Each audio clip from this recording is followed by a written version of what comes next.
মন্ত্রিত্ব পদ ত্যাগ করেছেন বাংলাদেশের প্রধানমন্ত্রী শেখ হাসিনা। এবার তারপরে যে প্রশ্ন উঠছে, বাংলাদেশ কার দখলে যাবে? বাংলাদেশের নতুন শাসক কে হবে? বাংলাদেশের নতুন উপদেষ্টা কে হবে?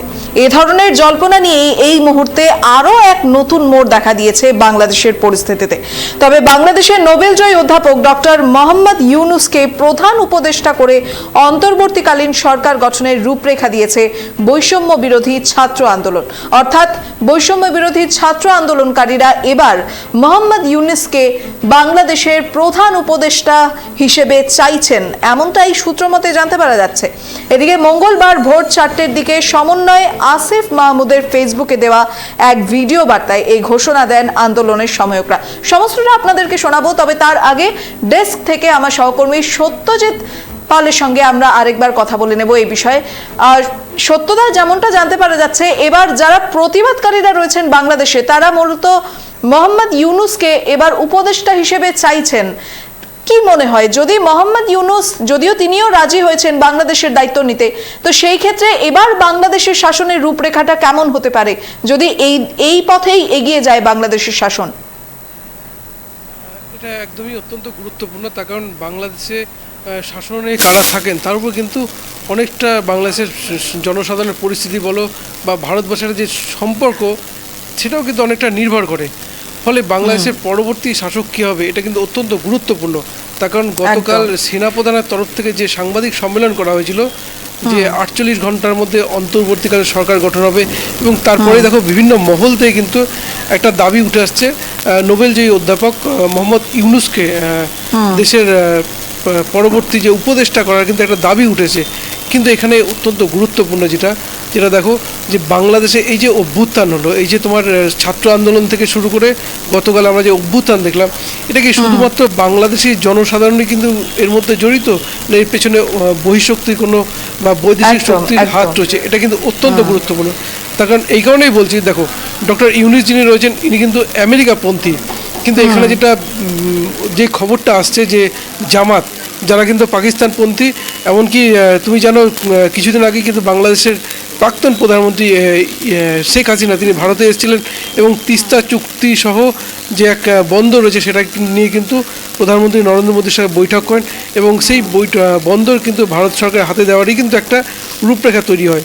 এরপর তিনি চীনে যান এবং চীনের উপর এক কথায় বিরক্তি প্রকাশ করেই বাংলাদেশে ফেরত আসেন, এবং ফেরত এসে শেখ হাসিনা যে সাংবাদিক বৈঠক, এটা কিন্তু অত্যন্ত গুরুত্ব একটা বিশেষ বার্তা ছিল যে তিনি কিন্তু স্পষ্টই বলেন যে বাংলাদেশের স্বাধীনতার ক্ষেত্রে ভারতের ভূমিকা, যেখানে দেখা যায় তুমি জাপানে যদি দেখো হিরোশিমা নাগাসাকি শহরে যে পারমাণবিক বিস্ফোরণ ঘটেছিল, তারপর কিন্তু আমেরিকা জাপানের দখল নেয়, এবং এখনও কিন্তু আমেরিকার কিন্তু সেনাবাহিনী কিন্তু ঘাঁটি গেড়ে রয়েছে এই জাপান সহ বৈদেশিক অনেক দেশেই রয়েছে।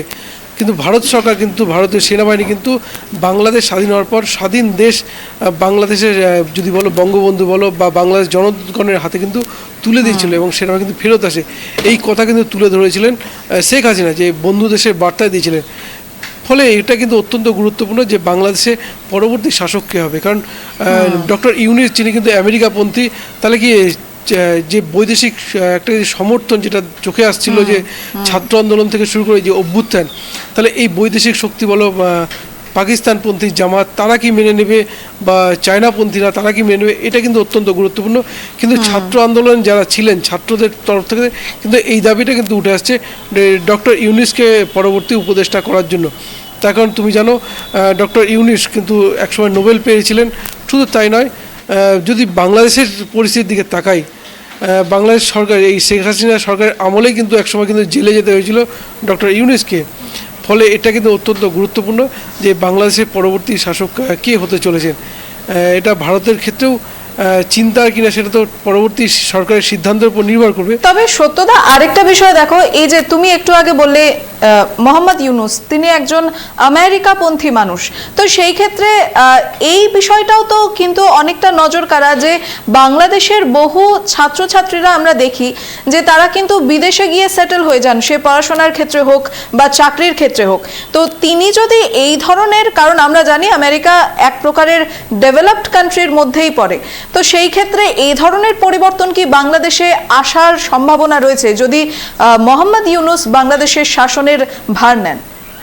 দেখো, এইটা পরিস্থিতি কোন দিক যাবে সেটা তো সেই সময়ে বলবে, কিন্তু যেটা অত্যন্ত গুরুত্বপূর্ণ, কারণ দেখো এই মুহূর্তে কিন্তু বাংলাদেশের শাসনভার সেনার হাতে। কারণ সেনা অভ্যুত্থানের কথা যদি বলি, আমাদের প্রতিবেশী দেশ পাকিস্তানে কিন্তু কোনো সরকার তাদের কার্যকালের মেয়াদ পূরণ করতে পারেনি। তার কারণ কিন্তু এই সেনাবাহিনী, কারণ সেনাবাহিনী কিন্তু সরকারের প্রত্যেকটা পদক্ষেপে হস্তক্ষেপ করেছে। এমনকি সরকার যদি সেনার সাথে সুসম্পর্ক বজায় না রাখে, তাহলে সে সরকারের কিন্তু পতন অবসম্ভাবী। বারবার কিন্তু পতন ঘটেছে। ফলে এবারে যে সরকারে বসবেন, যারা সরকার গঠন করবে, তারা সেনাবাহিনীর সাথে কতটা সুসম্পর্ক রাখবেন, বা সেনাবাহিনী বা এই সরকারের ক্ষেত্রে কতটা হস্তক্ষেপ করবে, এটা কিন্তু অত্যন্ত গুরুত্বপূর্ণ। বা সেই সরকার স্বাধীনভাবে কি দেশ পরিচালনা করতে পারবে, নাকি সেনার উপর নির্ভরশীল থাকবে, এটা কিন্তু অত্যন্ত গুরুত্বপূর্ণ হতে চলেছে।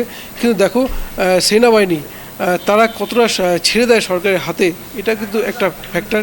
কারণ সেনাবাহিনীর হাতে যদি ক্ষমতা থাকে, তাহলে কিন্তু অনেক পদক্ষেপই কিন্তু সরকার চাইলেও কিন্তু নিতে পারে না, কারণ তাই অনেকাংশেই নির্ভর করতে হয় সেনাবাহিনীর উপর। ফলে কারা সরকারে আসছে বা সরকার এসে তারা কিভাবে কতটা সমর্থন দেয়, বা কিভাবে দেশ পরিচালনা করে পরবর্তী পদক্ষেপই হয়, সেটা অনেকটা নির্ভর করছে। একেবারে ধন্যবাদ সত্যদা। এদিকে বাংলাদেশের প্রধান উপদেষ্টা কে হবেন সেই নিয়েই চলছে জল্পনা কল্পনা। তবে অন্তর্বর্তীকালীন সরকার গঠনের রূপরেখা প্রকাশ করা হলো, আর সেই রূপরেখা প্রকাশ করলো বৈষম্য বিরোধী ছাত্র আন্দোলন। এদিকে বাংলাদেশের প্রধান উপদেষ্টা হতে পারেন নোবেল জয়ী মোহাম্মদ ইউনূস, এমনটাই কিন্তু এই মুহূর্তে বাংলাদেশের রাজনৈতিক মহলে জল্পনা চলছে। তবে ভিডিও বার্তায় ঘোষণা করা হয়েছে আন্দোলনের সমন্বয়কদের, সেটা আপনাদেরকে শোনাবো।